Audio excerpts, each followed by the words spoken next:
अच्छा मोहम्मद अली भाई, अभी तो ये जनरल हमने डिस्कशन की है सारी की सारी। अब हम अगर इस तरफ आए कि मसाजिद को किस तरह कम्युनिटी सेंटर बनाया जा सकता है, देखें इसमें एक चीज़ को बुनियादी हैसियत हासिल है, मस्जिद का बजट। अब ना एक आइडियल सिचुएशन होती है जिसमें चंद एक इलाकों की मसाजिद आती हैं, क्योंकि हम एक मस्जिद के इंतजाम को संभाल रहे हैं। चंद एक इलाके हैं जो 10% भी नहीं होंगे जिधर बजट खुले डुले होते हैं, उधर आप इन कम्युनिटी सेंटर बनाएं और जितने जितने मर्जी आप चोचले ये करते रहें तो ठीक है। बाकी मस्जिद में चलने के लिए सरकार की तरफ से कोई फंड नहीं है। इवन के मसाजिद का जो इस टाइम मौकफ है, मसाजिद कह रही है कि हमें आप बिल्स में फ्री ना दें, आप हमें फ्री यूनिट ना दो, सिर्फ टैक्स जो है ना वो माफ़ कर दो। मैं कारी साहब के पास, कारी सुहेब साहब हाफिज़ाउल्लाह के मरकज़ में पिछले दिनों गया तो उधर के कारी साहब बता रहे थे मस्जिद का सिर्फ 27 लाख रुपए बिल आया, ठीक है ना, सिर्फ मस्जिद का 27 लाख रुपए बिल आया। उसमें से जो टैक्सेस हैं वो 15 लाख तो टैक्सेस ही बनते होंगे जहाँ तक मेरा अंदाज़ा। तो इस चीज़ को आपने मद्देनज़र रख के आपने सोल्यूशन देना है कि मसाजिद को कम्युनिटी सेंटर कैसे बनाया जा सकता है। खुबैब भाई, बड़ा अच्छा सवाल है आपका और बड़ा रियलिस्टिक सवाल है, क्योंकि ज़ाहिर है फ़ंड्स की ज़रूरत अपनी जगह है। बट मैं यहाँ वाईसी की मिसाल देना चाहूँगा यूथ क्लब की, कि हमारे यहाँ कई ये डिबेट्स चलती हैं कि प्रोजेक्ट्स करने हैं तो उसके लिए फ़ंड्स बहुत चाहिए, लेकिन अल्हम्दुलिल्लाह फिर जब हम गौर करते हैं, थोड़े आइडियाज़ लाते हैं सामने, तो हमें पता लगता है कि देखें बहुत से प्रोजेक्ट्स हैं जो फ़ंड्स के बगैर भी हो सकते हैं। जैसे कोई सोशल वेलफेयर प्रोजेक्ट है, ज़रूरी नहीं कि आपने लोगों से पहले फ़ंड्स इकट्ठे करने फिर सोशल वेलफेयर का काम करना है। आप लोगों से कुछ डोनेट करवाएं और उसकी एक्टिविटी शुरू कर दें, ये भी तो हो सकता है ना। तो यहाँ पे असल में मेन पॉइंट ये है खुबैब भाई, जो हमने सीखा यूथ क्लब ने अल्हम्दुलिल्लाह, कि मेन चीज़ है कंसिस्टेंसी और सेल्फ मोटिवेशन। जो करना चाहता है ना, वो इंशाल्लाह माहौल भी बना लेगा और वो एक्टिविटीज़ भी शुरू कर देगा। और जब आपके इर्द गिर्द के लोग, मे बी कोई डोनर है, कोई ऐसे इंसान वहाँ पढ़ने आ रहे हैं, कोई ऐसे शख्स जो पैसे वाले भी हैं, इंशाल्लाह अल्लाह देता है फंड्स, टीम में से अल्लाह ताला अफराद पैदा कर ऐसे ही है। तो जब वो एक्टिविटीज़ देखेंगे ना कॉन्स्टेंटली होते हुए, तो उससे भी बड़ा फ़र्क पड़ता है। तो मेरे तो ख्याल में कि फ़ंड्स इतने ज़रूरी नहीं हैं, आप काम करें और इंशाल्लाह अपनी एक्टिविटीज़ को एक्टिव रखें कॉन्स्टेंट। अच्छा डॉक्टर साहब, असल में पता क्या चीज़ है, अभी फंड्स की बात हो रही है, जैसे मैंने पहले भी कही, फिर अली भाई की भी बात आगे फंड्स पे ख़त्म हुई है। और अली भाई ने एक बड़ी अहम बात की है कि जो कुर्रा इकराम है, जो मस्जिद की इंतज़ामिया, जो इमाम है, मुतल्लिकीन है, जो जो चलाने वाले हैं, अच्छा वो सेल्फ मोटिवेटेड होने चाहिए। लेकिन एक तरफ इमाम की सैलरी ही इतनी हो जिसमें उसका गुजर बसर ही ना हो रहा हो, उसके बच्चों की स्कूलिंग मुतासर हो रही हो, उसी इलाके के बच्चे जो अच्छे स्कूल में जा रहे हों, चले एलीट क्लास में ना भी जा रहे हो, मिडिल क्लास में जा रहे हों, इमाम साहब के बच्चे उधर के जूनियर लेवल के बच्चों में जा रहे हों, तो उनको कैसे फीडबैक आएगा कि कम्युनिटी में क्या हो रहा है इस टाइम। कम्युनिटी से फीडबैक उसी टाइम आएगा जिस दुनिया में हम रह रहे हैं, उसी दुनिया में अगर कुर्रा इकराम रहेंगे या उसी दुनिया में इमाम मस्जिद रहेगा आगे, तो हमारी तो दुनिया ही डिफरेंट है ना। तो इस हवाले से आपका क्या तज्जिया? इसमें मैं ये भी ऐड करूँगा कि प्रैक्टिकल लिमिटेशन तो है ही है कि भाई आपने एक इमाम हायर करना है, इमाम को आप फाइनेंशली तो आप कम से कम इंडिपेंडेंस दे कि वो अपने बच्चों के खर्चे के, अपने घर वालों के खर्चे के और उस स्टैंडर्ड ऑफ लाइफ कंपैटिबिलिटी हो जो कि उस माशरे में है, जिस कम्युनिटी के वो इमाम है, मतलब कि उससे मिलते जुलते बच्चे, उनके बच्चे उस तरह के मिलते जुलते स्कूल में जाते हों, बाकी बच्चों से उस तरह खेलते हों जिस तरह खेलते हैं, ताकि कंपैटिबिलिटी आपको रहे और आपके बच्चे भी इमाम से तभी ज़्यादा अच्छा कनेक्ट कर पाएंगे।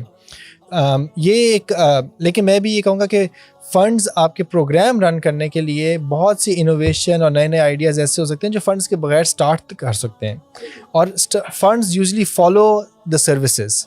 आप सर्विस स्टार्ट करें, आप कुछ दिखाएंगे तो फंड्स खुद ही अट्रैक्ट हो जाएंगे। लोग तो पैसे वाले लोग देना चाहते हैं, लेकिन वो देखते हैं जहाँ पे काम अच्छा हो रहा हो, है जहाँ कहीं पे कोई भी, हम कहते हैं यार हमारे एक मेरे इमाम थे, वो अपनी एग्जांपल देते थे कि उनके टीचर से किसी ने पूछा कि भाई इतने ये कुछ लोग जो होते हैं वो इतने सारी डोनेशन देते हैं, इतने अमीर लोग हैं, इतनी डोनेशन देते हैं, हम इतनी दे नहीं सकते। सही। तो कहते हैं कि वो अमीर इसलिए हैं क्योंकि वो डोनेशन देते हैं। सही सही वो ऑपोजिट नहीं है। ये तो अल्लाह ताला का वादा है कि आप कुछ करेंगे तो अल्लाह ताला ने उसको तो कितनी दर्जे बढ़ा दे। अब वो कहाँ से रिस्क आए, कहाँ से बरकत पैदा हो, तो आई थिंक इनिशिएटिव लेने वाली बात है। ये देखने को भी मिलता है कि जो खैर का प्रोजेक्ट शुरू होता है, या अगर हम 5-10 साल पहले जो विजनरी लोग थे उनके आइडियाज़ को अगर देखें, तो अब हम देखें तो वो काफ़ी हद तक अल्लाह ताला ने ना उनको उसमें कामयाबी दे दी है। बहुत ज़्यादा मिसालें मिलती हैं। अच्छा, इसमें मैं एक बात और खुबा भी ऐड करूँगा कि अक्सर हमारा फोकस होता है इंफ्रास्ट्रक्चर की बिल्डिंग पे, जबकि ज़्यादा इंपॉर्टेंट है ह्यूमन रिसोर्स। बिल्कुल, हम कंक्रीट के आप ऊपर ज़्यादा इन्वेस्ट करते हैं। अच्छा, ह्यूमन उसमें एक रिसोर्स, मिसाल, हाँ उसमें जी, एक मसला और भी है कि ना लोग भी ज़्यादा कंक्रीट के ऊपर इन्वेस्ट करने को वो समझ रहे होते हैं कि ये कामयाबी की ज़मानत है। यही वो समझ रहे होते हैं कि यार ये क़यामत तक बिल्डिंग रहेगी तो बिल्कुल। हमारा काम होता रहेगा।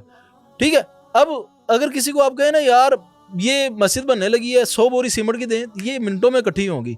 अगर आप कहें ना ये पंखा लेके दें, पंखा तो हर बंदा ही लेके देगा ना। अगर आप जय नमाज की बात करें, हर बंदा लेने को तैयार है। मस्जिद में जो मुआविनीन है वो भी ज़्यादातर इन्हीं चीज़ों के ऊपर इन्वेस्ट कर रहे होते हैं। बात आ जाती है जब शख्सियात के ऊपर, बल्कि लोगों के ऊपर इन्वेस्ट करने की, जी। तो वो कभी भी इमाम की तनख्वाह कोई भी नहीं कहेगा यार 6 महीने मैं जिम्मेदारी लेता हूँ, उसके बाद आप देख लेना। तो ये भी एक बहुत ज़्यादा मसला इमाम की है। तनख्वाह भी है, फिर इमाम के ऊपर, इमाम भी ज़ाहिर बात है हर बंदा परफेक्ट नहीं है, उसको भी फर्दर डेवलपमेंट की ज़रूरत है, उनको कोर्सेज करवाने की ज़रूरत है, उनको आप कहीं भेजें, उनको आप कुछ एक्सपोजर कराएं। तो ये ह्यूमन रिसोर्स डेवलपमेंट बहुत ज़रूरी है। बाहर अक्सर आप यूनिवर्सिटीज़ में देखते हैं, उधर होती हैं एंडाउड चेयर्स होते हैं जी, कि आप किसी डिपार्टमेंट के हेड है ना, तो आपको यूनिवर्सिटी के फंड से ही किसी डोनर ने आपको सपोर्ट की हुई है आपकी सैलरी। हमें ये बड़ा अच्छा आइडिया हो कि हम फिर बजाय, यूनिवर्सिटीज के फंड से ट्रेनिंग्स हो रही होती हैं, हाँ हाँ, और लेकिन आपकी सैलरी जो है ना वो प्रोटेक्टेड है किसी डोनर की वजह से, और आप नाम आ जाता है ये endowed chair by this person, इस फैमिली ने इस बंदे की सैलरी के लिए डोनेशन दी हुई है, ताकि आप फ्रीली इतना काम कर सकते हैं, जो आप इनोवेशन है, आपकी लीडरशिप है, सब कुछ कर सकते हैं। इसमें मैं एक बात ऐड करूंगा खुबैब भाई कि हमने बात की कि काम करो। देखिए आप कैंपेन्स रन करें अपनी मस्जिद में, उसके लिए क्या फंड्स चाहिए। जैसे मैं एक मस्जिद की मिसाल देख रहा था, इस्लामाबाद की मस्जिद है, आप अभी नाम भी ले रहे थे, मस्जिद रहमतुल्लिल आलमीन, मेरे ख्याल उसी की मिसाल है कि हाँ। उन्होंने निकाह आसान एक कैंपेन जी चलाई, बिल्कुल, और उसमें ये दहेज के हवाले से भी एक कैंपेन चलाई कि ये नाजायज़ है। सिग्नेचर्स करवाए यूथ से कि जी हम नहीं पूरी लेंगे। कैंपेन चली उसके ऊपर। कैंपेन चली उसके ऊपर, और ये फेवरेट टॉपिक है यूथ का। आप निकाह आसान पे एक कैंपेन चलाएं, आप देखें सारी यूथ आपकी मस्जिद में आ जाएगी, मैं 100 और बंदा यूथ का झंडा लेके रिकॉर्ड आपका खड़ा करेगी हो जाएगा। आपके लेक्चर्स, और जाके माँ बाप को सुनाएगी कि ये देखें जी हमारे इमाम साहब ने ये कहा है। तो कैंपेन्स चलाने के लिए कौन से फंड्स की जरूरत है? लोगों को इन्वॉल्व करें, इन्वॉल्व करेंगे तो आप देखेंगे अच्छा, माशाल्लाह। हमारे अपने मुल्क की एक बहुत बड़ी मिसाल ईदी साहब हैं, अब्दुल सत्तार ईदी साहब जी, कितनी बड़ी मिसाल है कि उन्होंने इंफ्रास्ट्रक्चर की बजाय काम से शुरू किया। अब देखें कितनी बरकत भी होती है काम में, कहाँ अफराद तक पे इन्वेस्ट जब करते हैं ना तो उसके रिजल्ट्स जो होते हैं ना, हाँ वो बिल्कुल। और बिल्कुल। नबी सल्लल्लाहु अलैहि वसल्लम की ज़िंदगी में तो हमें लगता है कि फ़क्र की हालत के अंदर उन्होंने कम्युनिटी बिल्ड की है। देखें हज़रत आयशा कहती हैं कि रज़ी अल्लाह अन्हा कि खैबर से पहले तक वो एक वक्त खाना खाते थे, और कितने कितने उनके दिन फाकों से गुजर जाते थे, है ना। फ़क्र की हालत में उन्होंने कम्युनिटी बिल्ड की है। हम अगर कहें कि फ़ंड्स की वजह से कम्युनिटी बिल्ड होती है, गलत बात है। इंसानों से होती है कम्युनिटी बिल्ड, और अखलाकियात से कम्युनिटी बिल्ड होती है, और केयर से होती है, दूसरे का ख्याल, वाकई आपको दिल से दूसरे का ख्याल हो।